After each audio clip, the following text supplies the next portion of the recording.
75 days hard challenge day 2 ಶಾವಿಗೆ ಉಪ್ಪಿಟ್ಟಿಗೆ ಹೆಸರು ಬೇಳೆ ಹಾಕಿ ಮಾಡಿದ್ದೀನಿ.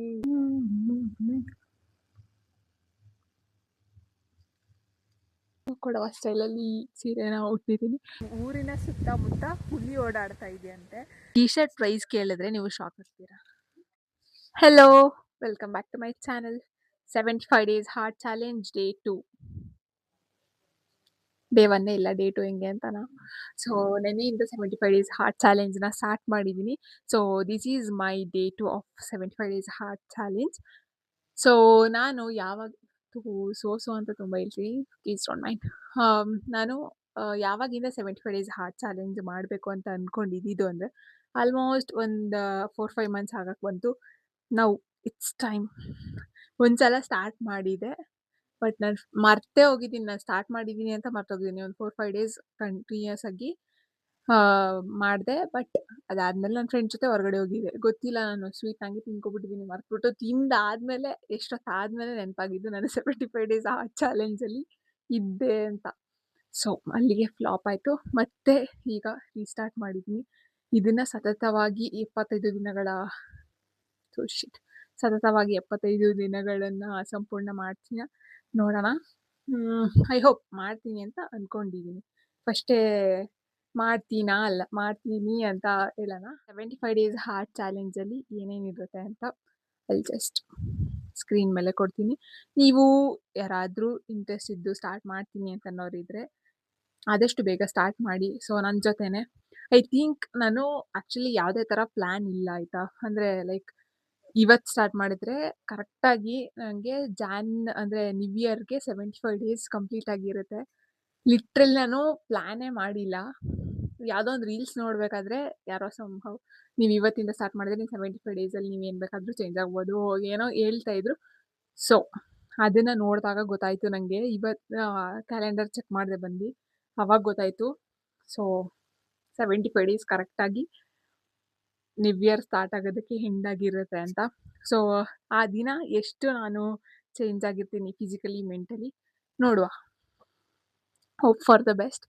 ನಾನಂತೂ ಲಿಟ್ರಲಿ ಇನ್ನೊಂದು ಅಷ್ಟು ದಿನ 75 ಡೇಸ್ ಹಾರ್ಟ್ ಚಾಲೆಂಜ್ ಮಾಡ್ತೀನಿ ಅಂತ ಚೆನ್ನಾಗಿ ಹೆವಿ ಸ್ವೀಟ್ಸ್ ತಿಂದಿದ್ದೀನಿ, ಡೀಪ್ ಫ್ರೈಡ್ ಫುಡ್ಸ್ ತಿಂದಿದ್ದೀನಿ, ಎರ್ರ ಬಿದಿ ಏನೇನೋ ತಿಂದಿದ್ದೀನಿ. ನಂಗೆ ತಿನ್ನಬೇಕು ಅಂತ ಅನಿಸಿಲ್ಲ ಅಂದರು ಇನ್ನೇನು ಮಾಡೋಕ್ಕೆ ಶುರು ಮಾಡಿಬಿಟ್ರು. ಇನ್ನು 75 ದಿನ ಏನೂ ಇರಲ್ಲ ತಿನ್ನೋಕ್ಕೆ, ಇದೆಲ್ಲ ಸಿಗಲ್ಲ ನನಗೆ, ಇದನ್ನು ಯಾವುದೂ ತಿನ್ನಂಗಿಲ್ಲ ಅಂತ ನಾನೇ ಕರುಣೆ ತೋರಿಸಿ ತಿನ್ಕೊಬಿಟ್ಟಿದ್ದೀನಿ.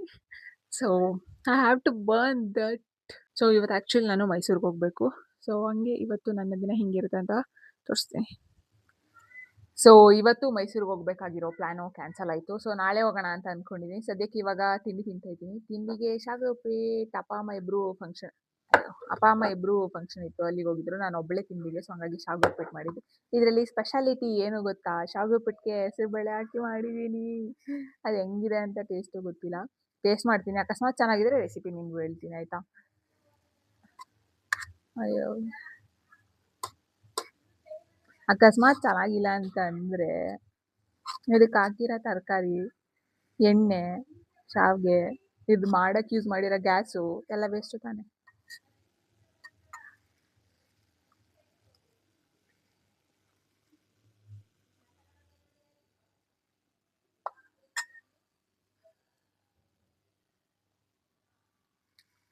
ಅಪ್ರೂವ್ಡ್.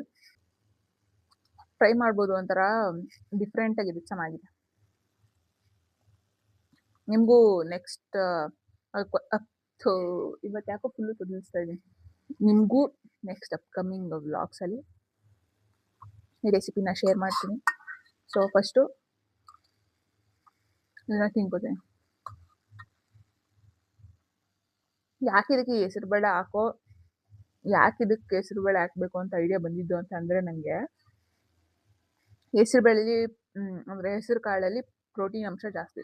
ಕಾಳು ಹಾಕ್ತೀನಿ ಅಂತ ಅಂದರೆ ರಾತ್ರಿನೇ ನೆನೆಸಿ ಅದನ್ನ ಬೇಯಿಸಿ ಇಲ್ಲ ಕುಕ್ಕರಲ್ಲಿ ಕುದಿಸಿ ತುಂಬ ಪ್ರೋಸೆಸ್ಸು ಜಾಸ್ತಿ. ಆದರೆ ಹೆಸರುಬೇಳೆ ಒಂದು 20 ಮಿನಿಟ್ಸ್ ನೆನೆಸಿದ್ರೆ ಬೇಗ ಬೆಂದೋಗ್ಬಿಡುತ್ತೆ. ಸೊ ಹಂಗಾಗಿ ಹೆಸರು ಕಾಳು ಬದಲು ಹೆಸರು ಬೇಳೆ ಹಾಕ್ತೆ ಅಷ್ಟೇ.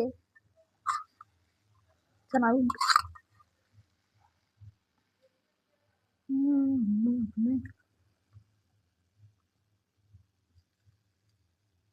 It's actually nice. ಸೊ ಈ ಥರ ಕಾಣಿಸ್ತಿದ್ದೀನಿ. ಚೆನ್ನಾಗಿ ಕಾಣಿಸ್ತಿರಲ್ಲ? ಸೊ ನಾನು ಕೊಡವ ಸ್ಟೈಲಲ್ಲಿ ಸೀರೆನ ಉಟ್ಟಿದ್ದೀನಿ. ನಮ್ಮ ಅಜ್ಜಿ ಮನೆಯಲ್ಲಿ ಒಂದ್ಸಲ ಉಟ್ಟಿದ್ದೆ. ಆವಾಗಿಂದ ಒಂಥರ ಈ ಕೊಡವ ಸ್ಟೈಲ್ ಸೀರೆ ಹಾಕೋದು ಇಷ್ಟ ಆಗೋಗಿದೆ. ಏನಂದರೆ ನಾನು ಇವಾಗ ವಾಕಿಂಗ್ ಬಂದಿದ್ದೀನಿ ಆಯಿತಾ. ಒಂದು ವಿಷಯ ಇದೆ ಏನಂತಂದರೆ ನಮ್ಮ ಊರಿನ ಸುತ್ತಮುತ್ತ ಹುಲಿ ಓಡಾಡ್ತಾ ಇದೆಯಂತೆ. ಸೊ ಹಂಗಾಗಿ ಫಾರೆಸ್ಟ್ ಆಫೀಸರ್ಸ್ ಎಲ್ಲ ಓಡಾಡ್ತಾ ಇದ್ದಾರೆ. ಅವ್ರಿಗೂ ಫಾರೆಸ್ಟ್ ಆಫೀಸರ್ಸ್ಗೂ ಇನ್ಫಾರ್ಮ್ ಮಾಡಿದ್ದಾರೆ. ಬಟ್ ಅದು ರೂಮರ್ಸಾ ನಿಜಾನಾ ಒಂದು ಗೊತ್ತಿಲ್ಲ. ಯಾರೋ ಒಬ್ಬರು ಹಿಂಗೆ ವಿಡಿಯೋ ಮಾಡಿ ಹಾಕಿರೋದು ಹಂಗೆ ಹಂಗೆ ಹಂಗೆ ಹಂಗೆ. ಸೊ ಇವಾಗ ಸೋಷಿಯಲ್ ಮೀಡಿಯಾ ಅಲ್ವಾ, ಬೇಗ ಎಲ್ಲ ಕಡೆ ಹರಡುತ್ತೆ. ನಿಜವಾಗ್ಲೂ ಬಂದಿದೆಯೋ ಏನೋ ಗೊತ್ತಿಲ್ಲ. ಇವಾಗ ನಾನು ವಾಕಿಂಗ್ ಬಂದಿದ್ದೀನಿ, ಅಕಸ್ಮಾತ್ ಅದು ಹಿಂದ್ಗಡೆಯಿಂದ ಬಂದರೆ ಹೆಂಗಿರುತ್ತೆ ಇಮ್ಯಾಜಿನ್ ಮಾಡ್ಬೋದು. ಅದ್ರ ಜೊತೆ ವ್ಲಾಗ್ ಮಾಡ್ಬೋದು ಅಲ್ವಾ. ಜೋಕ್ಸ್ ಅಪಾರ್ಟ್, ಹುಲಿಗಳು ನಮ್ಮ ಊರಿನ ಮೀನ್ಸ್ ಊರಿಗೆ ನಮ್ಮೂರು ಅಂತ ಅಲ್ಲ, ಯಾವ ಊರಾದರೂ ಅಷ್ಟೇ ಕಾಡನ್ನು ಬಿಟ್ಟು ಹೊರಗಡೆ ಬರ್ತಾ ಇದೆ ಅಂತಂದರೆ ಅದಕ್ಕೆ ಕಾರಣನೇ ನಾವು. ನಿಜ ತಾನೇ? ಅದನ್ನು ಹೋಗ್ಬಿಟ್ಟು ಮರಗಳು ಗಿಡಗಳನ್ನೆಲ್ಲ ಕಡಿಯೋರು ನಾವೇ, ಅಲ್ಲೋಗಿ ಪ್ಲಾಸ್ಟಿಕ್ಸ್ ಹಾಕಿ ಗಲೀಜು ಮಾಡ್ಬಿಟ್ಟು ಬರೋರು ನಾವೇ, ಮೀನ್ಸ್ ಮನುಷ್ಯರು. ಸೊ ಈಗ ನಮ್ಮ ಮನೆಯೇ ಮೇಲ್ಗಡೆ ಸೂರ್ಯ ಇಲ್ಲ ಅಂತಂದರೆ ಅಫ್ಕೋರ್ಸ್ ನಾವು ಆ ಮನೇಲಿ ಇರೋಲ್ಲ, ಬಿಸಿಲು ಇರುತ್ತೆ, ಮಳೆ ಬರ್ತಿರುತ್ತೆ ಅಲ್ವಾ. ಸೊ ಕಾಡಲ್ಲಿ ಮರಗಳು ಗಿಡಗಳು ಇಲ್ಲ, ಕ್ಲೀನಾಗಿಲ್ಲ ಅಂತಂದ್ರೆ ಅದು ಇರಲ್ಲ, ಅದನ್ನ ನಾಡಕ್ಕೆ ಬರುತ್ತೆ.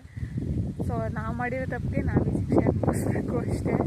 ಸೊ ನೋಡೋಣ, ಫಾರೆಸ್ಟ್ ಆಫೀಸರ್ಸು ಸುತ್ತ ಸರೌಂಡಿಂಗಲ್ಲಿ ಓಡಾಡ್ತಾ ಇದ್ದಾರಂತೆ, ಏನು ಎತ್ತಾ ಒಂದು ಗೊತ್ತಿಲ್ಲ. ಅದು ಧೈರ್ಯ ಮಾಡಿ ವಾಕಿಂಗ್ ಬಂದಿದ್ದು. ಆ್ಯಕ್ಚುಲಿ ಈ ಕಡೆ ರೋಡಲ್ಲಿ ಬರಬಾರ್ದಿತ್ತಂತೆ. ನಮ್ಮ ಅಮ್ಮ ಅವ್ರು ಹೇಳಿದ್ರು, ಅವರು ನಿಧಾನಕ್ಕೆ ವಾಕ್ ಮಾಡ್ಕೊಂಡು ಬರ್ತಾ ಇರ್ತಾರೆ, ನಾನು ಫಾಸ್ಟಾಗಿ ಬರ್ತಿರ್ತೀನ, ನಂಗೆ ಗೊತ್ತಿಲ್ಲ, ನಾನು ಇದೇ ರೋಡಲ್ಲಿ ಬಂದುಬಿಟ್ಟಿದ್ದೀನಿ. ಆಮೇಲೆ ಬಂದಮೇಲೆ ಬೈತಿದ್ರು, ಇಲ್ಲಿ ಈ ಕಡೆಗೆ ಬರಬಾರ್ದಿತ್ತು, ಏನಕ್ಕೆ ಬಂದೆ ಇಲ್ಲಿಗೆ ಅಂತ. ಬರೋದಲ್ಲೇ ಇಲ್ಲೊಂದು 5 ನಿಮಿಷ ಬೇರೆ ಕೂತಿದ್ದೀನಿ ವ್ಲಾಗ್ ಮಾಡೋಕ್ಕೆ. ಸೊ ನಾನು ವಾಕಿಂಗಿಂದ ಬರೋಷ್ಟರಲ್ಲಿ ಒಂದು ಆರ್ಡರ್ ಬಂದಿತ್ತು ಅಜಿಯೋಯಿಂದ. ಟಿ ಶರ್ಟ್ ಬುಕ್ ಮಾಡಿದ್ದೆ, ಆ ಟಿ ಶರ್ಟ್ ಬಂದಿತ್ತು. ಈ ಟಿ ಶರ್ಟ್ ಪ್ರೈಸ್ ಕೇಳಿದ್ರೆ ನೀವು ಶಾಕ್ ಆಗ್ತೀರಾ. ಇದು ಫ್ರಂಟ್ ಆಯ್ತಾ, ಬ್ಯಾಕ್ ತೋರಿಸ್ತೀನಿ ರೀ. ಈ ಥರ ಇದೆ ಬ್ಯಾಕ್ ಸೈಡ್. ಇದು ಸೈಜ್ ಬಂದು ನಂದು XL. ಇದು ಪ್ರೈಸು ಎಷ್ಟು ಗೊತ್ತಾ? ಇದು DNMX ಬ್ರ್ಯಾಂಡು. ಪ್ರೈಸ್ ಬಂದು 110 ರುಪೀಸ್ ಅಷ್ಟೇ. ನಾನು ಮುಂಚೆನೂ DNMX ಬ್ರ್ಯಾಂಡಿನ ಒಂದಷ್ಟು ಟಿ ಶರ್ಟ್ಸ್ ಬುಕ್ ಮಾಡಿದ್ದೆ, ಯೂಸ್ ಮಾಡಿದ್ದೀನಿ ಕೂಡ. ಕ್ವಾಲಿಟಿ ಅಂತೂ ಚೆನ್ನಾಗಿರುತ್ತೆ. ಅಂದರೆ ಆ ಪ್ರೈಸ್ಗೆ ಈಗ ಆಫರಲ್ಲಿ ಇರುತ್ತಲ್ಲ, ಅಜಿಯೋದಲ್ಲಿ ಆಲ್ಮೋಸ್ಟ್ DNMXಗೆ ಆಫರ್ ಇರುತ್ತೆ. ಸೊ ಈಗ 110 99 ರುಪೀಸು ಆ ಬಡ್ಜೆಟಲ್ಲಿ ಈ ಕ್ವಾಲಿಟಿ ಬೆಸ್ಟ್ ಅಂತ ಅನಿಸುತ್ತೆ. ಕೆಲವೊಂದು ಬೇರೆ ಕಲರ್ಸ್ ಆದರೆ, ವೈಟ್ ಕಲರ್ ಏನು ಶೇಡ್ ಆಗೋಕ್ಕೇನಿಲ್ಲ, ಬಟ್ ಬೇರೆ ಕಲರ್ಸ್ ಆದರೆ ಕೆಲವೊಂದು ಶೇಡ್ ಆಗಿಬಿಡುತ್ತೆ. ಬಟ್ ಕ್ವಾಲಿಟಿ ಚೆನ್ನಾಗಿರುತ್ತೆ, ಡೈಲಿ ವೇರ್ ಅಂತೂ ಮಾಡ್ಬೋದು, ಸಖತ್ತಾಗಿರುತ್ತೆ ಕ್ವಾಲಿಟಿ. 110 ರುಪೀಸ್ಗೆ ವರ್ತ್ ಬೈಯಿಂಗ್ ಅಂತ ಅನಿಸುತ್ತೆ. ಸೊ ಲಿಂಕ್ ಹಾಕಿರ್ತೀನಿ ಡಿಸ್ಕ್ರಿಪ್ಷನಲ್ಲಿ, ನಿಮಗೂ ಬೇಕು ಅಂದರೆ ಪರ್ಚೇಸ್ ಮಾಡಿ. Bye bye.